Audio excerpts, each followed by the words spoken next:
Welcome to Sims hospital Vadapalani வழங்கும் hello doctor. இன்னைக்கு நம்மளோட சந்தேகங்களுக்கு பதிலளிக்கிறதுக்காக சிம்ஸ் ஹாஸ்பிட்டல்ல இருந்து தொற்றுநோய் மற்றும் சமூக மருத்துவ ஆலோசகர் டாக்டர் குஹானந்தம் அவர்கள் வெயிட் பண்ணிட்டு இருக்காங்க. வெல்கம் பண்ணலாம். வணக்கம் டாக்டர். வணக்கம். ஓகே டாக்டர், ஸோ இப்போது தொற்றுநோய்கள் இப்போது மழைக்காலம் அப்படின்றதுனால ஆஃப்கோர்ஸ் ஜாஸ்தியாக இருக்கும். பட் சமீபத்தில் பார்த்தீங்கன்னா HIV டே, எய்ட்ஸ் டே போச்சு. ஸோ நம்ம இன்னைக்கு அதை பற்றி கொஞ்சம் கான்சன்ட்ரேட் பண்ணலாம். ஸோ இப்போது எய்ட்ஸ் அப்படின்றது இப்போது நிறைய பேருக்கு தெரிஞ்சது என்னென்னா இப்போ கம்மியாக இருக்கும், இப்போ நிறையா மருந்துகள்லாம் கண்டுபிடிச்சிட்டாங்க, வேக்சினேஷன் கண்டுபிடிச்சிட்டாங்க, ஸோ அதனால் இப்போ கம்மியாக இருக்கும் அப்படின்ற மாதிரி ஒரு டாக் போய்கிட்டு இருக்கு. பட் உண்மையிலே எய்ட்ஸ் அப்படின்றது நம்ம இந்தியாவில் கம்மியாக இருக்கா, இல்லை என்ன ஸ்டேட்டஸில் இருக்குது டாக்டர்? இந்தியாவில் HIVனுடைய தாக்கம், எய்ட்ஸுடைய தாக்கம் மிகவும் குறைஞ்சிருக்கிறது. குறைந்தபட்சம் அட்லீஸ்ட் 36% கிட்ட நம்ம குறைஞ்சிருக்கிறோம். நம்முடைய பல நாடுகள் மத்தியில் இந்தியாவுக்கு ஒரு நல்ல பேர் என்னென்னா, HIV மிக அருமையாக கண்ட்ரோல் பண்ணியிருக்காங்க, கட்டுப்படுத்தியிருக்காங்க, ஸ்டெபிலைஸ் பண்ணியிருக்காங்க, எபிடமிக்கை ஸ்டெபிலைஸ் பண்ணியிருக்காங்க. உலகம் முழுதும் இருந்த இந்த எய்ட்ஸினுடைய நோய் தொற்று ஆனது இந்தியாவிலே குறிப்பாக தமிழகத்தில் மிக வெகுவாக குறைக்கப்பட்டிருக்கிறது. தமிழகத்திலிருந்து ரொம்ப சீக்கிரமாகவே இதுக்கான முனைப்பான பணிகளை நம்ம ஆரம்பித்தோம்.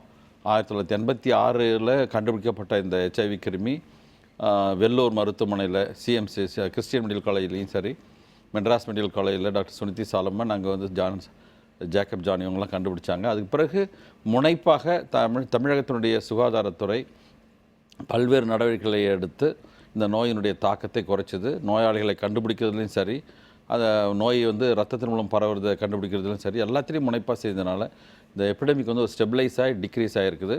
அப்போது 2002 நான் இந்த தமிழக அரசினுடைய தாயிடமிருந்து குழந்தைக்கு HIV தொற்றாமல் தடுக்கும் திட்டத்தை நான் ஆரம்பித்து நடத்தினேன் நான் அதிகாரியாக யூனிசெஃப்லேருந்து. அப்போது 0.65% ஆன்டிநேட்டல் மதர்ஸில் இருந்தது இன்ஃபெக்ஷனு. நாங்கள் விட்டு 2007 அங்கேருந்து அந்த பொறுப்பிலேருந்து நான் வெளியே வரும்போது அது 0.2% குறைந்தது. இன்றைக்கி இன்னும் கூட குறைஞ்சிருக்கு. தமிழ்நாட்டில் ரொம்ப குறைஞ்சிருக்குது. இந்தியாவிலேயே தமிழ்நாட்டில் மட்டும்தான் அதிகமாக குறைஞ்சிருக்கிறது. இதனுடைய தாக்கம் குறைஞ்சிருக்கு. ஆனால் இதில் பெரிய பிரச்சனை இப்போ என்னென்னா, ஏற்கனவே பாதிக்கப்பட்டிருக்கிறவர்கள் அவர்கள் அதுக்கான சிகிச்சைகளை அரசாங்க மருத்துவமனைகளில் பெற்றுக்கொண்டு இருக்கிறார்கள். தனியார் மருத்துவர்கள் எடுத்துக்கிறாங்க. அவங்கள பற்றியான பிரச்சனைகள் தான் இப்போ முக்கியமான பிரச்சனைகள். அவங்களுக்கு தொடர்ந்து மருத்துவ சிகிச்சை அளிக்கப்பட வேண்டும் என்பது, அவருடைய குடும்பம் பாதுகாக்கப்பட வேண்டும் என்பது, இதனால் அனாதையாக போட குழந்தைகளை பாதுகாக்கணும், அப்புறம் கணவன் இறந்த பிறகு தனியாக வாடுற மனைவி பற்றிய விஷயங்கள், அதே மாதிரி பாதிக்கப்பட்டவர்களுக்கு அந்த காசநோய் தொற்று வந்தவங்களுக்கு சிகிச்சை அளிக்கிற விஷயங்கள், அது இதனால் ஏற்பட்ட பொருளாதார சரிவுகள் அந்த குடும்பத்திற்கும் சரி சமுதாயத்துக்கும் சரி, இவையெல்லாம் நம்முடைய சேலஞ்சஸ். நல்லா குறைச்சிட்டோம். இனிமேல் அது நோய் தொற்று இல்லாமல் பாதுகாக்கப்பட வேண்டும். நோயால் பாதிக்கப்பட்டவர்கள் சரியான சிகிச்சை அளித்து அவர்களை பாதுகாக்க வேண்டும். இதுதான் நம்முடைய இன்னைக்கு சவால். ஓகே டாக்டர், பட் என்னதான் இப்போ குறைச்சிட்டோம் அப்படின்னு சொன்னால் கூட இன்னுமே நிறைய பேர்கிட்ட அந்த தயக்கம் இருக்கும். எப்படி போய் நம்ம டெஸ்ட் பண்ணுறது, எப்படி போய் வேக்சினேஷன் போட்டுக்கிறது, இல்லை எப்படி போய் மருந்துகள் எந்த இடத்துல போகணும், இந்த மாதிரி சில டவுட்ஸ்லாம் இருக்கும். ஸோ அதுக்கு என்ன டாக்டர் ஆன்சர் பண்ணுங்க? ஆக்சுவலாக இதை தமிழ்நாடும் சரி இந்தியாவிலும் சரி இந்த எய்ட்ஸை கட்டுப்படுத்துகிற முயற்சிகள் ஒரு மக்கள் இயக்கமாக நடந்தது. இது it is not hospital centred, it is people centred. ஆக்சுவலாக இதுக்கு என்ன பண்ணோன்னா, மருத்துவர்கள் மத்தியில் ஒரு நல்ல விழிப்புணர்ச்சி ஏற்படுத்தியாச்சு. அது எப்படி அந்த நோயாளிகளை கையாளணும், அந்த நோயால் பாதிக்கப்பட்டு வர்றவங்களுக்கு என்ன சிகிச்சை அளிக்கணும், எப்படி ரத்த பரிசோதனை, இதெல்லாம் மருத்துவமனையில் சேர்ற விஷயம். மக்களுடைய வாழ்வியல் சம்மந்தப்பட்ட விஷயங்கள். இந்த நோய் மட்டும்தான் சமூகத்தில் ஒரு ஸ்டிக்மாவை ஏற்படுத்துது, ஒரு பிரித்து பார்க்குறது, பயப்படுறதெல்லாம் ஏற்படுது. அதை தடுக்கிறதுக்கு என்ன பண்ணணும், சமூகவியல் ஆர்வலர்கள், அது அந்த MA social work, MSW social work படித்தவங்க எல்லாரும் இந்த பணியில் ஈடுபடுத்தப்பட்டார்கள். அவர்கள் மருத்துவமனைகளெல்லாம் நியமிக்கப்பட்டார்கள்.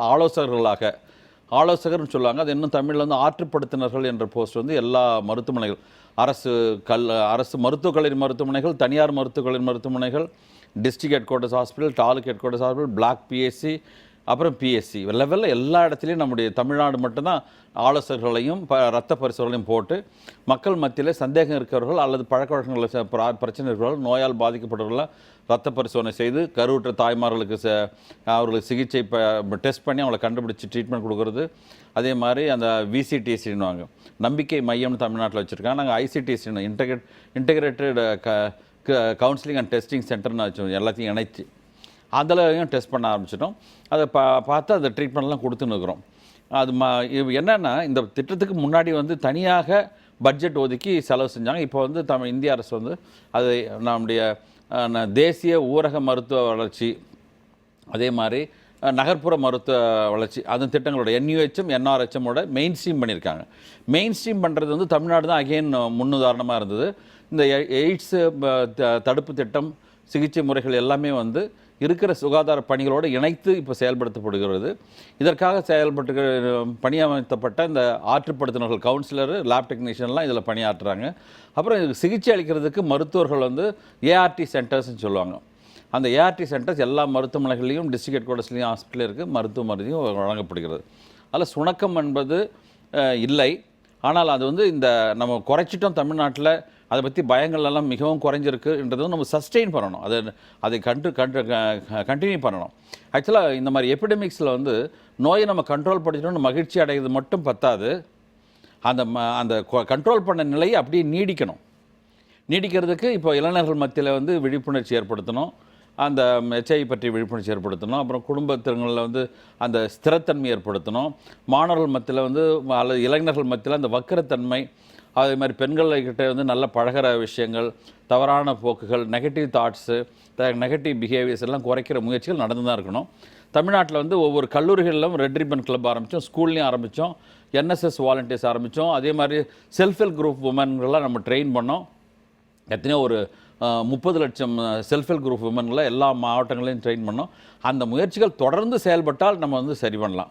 இன்னொரு முக்கியமான விஷயம் இந்த எய்ட்ஸ் டேயில் நம்ம புரிஞ்சுக்க வேண்டியது என்னென்னா, இந்த விஷயங்களை வந்து எல்லாம் ஒன்று சேர்ந்து தைரியமாக இதை வந்து தடுத்து நிறுத்தத்துக்கு முயற்சி பண்ணணுன்றது தான் ஒரு தீமாக வச்சுருக்காங்க UN-ல. இதில் தெரிஞ்சுக்க வேண்டிய விஷயம் என்னென்னா, இந்த காலகட்டத்தில் இந்த பாதிக்கப்பட்ட மக்களை வந்து மீண்டும் மீண்டும் நம்ம வந்து வித்தியாசப்படுத்தி பார்க்குறது நம்ம குறைச்சிருக்கிறோம். அந்த குறைப்பானது கண்டினியூ ஆகணும். இப்போ அண்மை காலத்தில் வந்து இந்த பெண்களை வந்து கேலி பண்ணுறது, அவங்கள வந்து காதல் சம்மந்தப்பட்ட விஷயங்கள், அப்புறம் ஆணவ கொலைகள், இதெல்லாம் வந்து தமிழ்நாட்டில் வந்து இருக்குது. இதையெல்லாம் நம்ம குறைக்கணும்னா மக்கள் மத்தியில், மாணவர்கள் மத்தியில் வந்து நிறைய சரியான சிந்தனைகளை உருவாக்க வேண்டும். ஆலோசகர்கள் நிறைய அங்கே ஸ்கூல்ஸ் காலேஜுக்கெல்லாம் போகணும். பெண்களை பற்றி சரியான புரிந்து கொள்ளுதல் வரணும். வக்கரமான உணர்வுகளை குறைக்கணும். அதே மாதிரி மீடியா, ஃபில்ம் இண்டஸ்ட்ரீஸில், அதே மாதிரி TV சீரியல்ஸ்லாம் பெண்களை இழிவுபடுத்துகிற விஷயங்கள்லாம் குறைச்சி சொல்லணும். ஏன்னா இப்போ டிவியில் வர விஷயங்களை தான் நிறைய இளைஞர்கள் சரியென்று நினச்சிட்டு, அல்லது சினிமாவில் வர விஷயங்களை சரியென்று நினச்சிட்டு ப்ராக்டிஸ் பண்ணுறாங்க. அதெல்லாம் வந்து நம்ம குறைக்கணும். தயாரிப்பாளர்களும் சரி, அந்த மீடியாவில் ஒர்க் பண்ணுறவங்களும் சரி, இந்த பெண்களை கீழ்மைப்படுத்துறது, இப்போ ஹீரோ தான் ஓவர்டேக் பண்ணுவார், மேல் chauvinism is very well shown in the pictures, அது எல்லாத்தையும் நம்ம குறைச்சோம்னா ரொம்ப நல்லாயிருக்கும். அதுக்கான ஆயத்த பணிகளில் கல்லூரி மையங்களும் சரி, கல்லூரிகளும் பள்ளிகளும் வேலை மையங்களும் வந்து நிறைய செய்யணும். பெண்களை இழிவுபடுத்துறது, மேல் சாவனிசம் ப்ராக்டிஸ் பண்ணுறது, இப்போலாம் இன்டலெக்சுவல் ப்ராக்டிஸ்லாம் வந்துடுச்சு. இப்போது அவர் வந்து வெளியிலாம் நல்லா பேசுவார், ஆனால் உள்ளுக்குள்ளே வேறு மாதிரி செய்வார், அது மாதிரி விஷயங்கள். அவர் பெண்கள் வந்து ரொம்ப நேரம் வந்து பணியிடங்களில் அதிகமாக 6 மணிக்கு மேலெலாம் தங்குறது, இதை அவாய்ட் பண்ணுறது, அவங்களுக்கு ஏற்பட்ட சிறு குறைபாடுகளை வந்து உடனடியாக ஒரு கமிட்டியெலாம் வைக்க சொல்லிடுறாங்க, அந்த கமிட்டி மூலமாக சொல்கிறது, இதெல்லாம் வந்து பெண்களை பாதுகாக்கிற விஷயம் வரணும். ஆரோக்கியமாக ஆண்களும் பெண்களும் சகஜமாக பழகிற சூழ்நிலை ஏற்படுத்தும் மொழியை தனிமைப்படுத்தி அவங்கள வந்து அவங்களுடைய நெகட்டிவ் தாட்ஸ் இம்ப்ரூவ் பண்ணுறதுக்கு அதிகப்படுத்துகிற விஷயங்களை நம்ம தவிர்க்கணும்.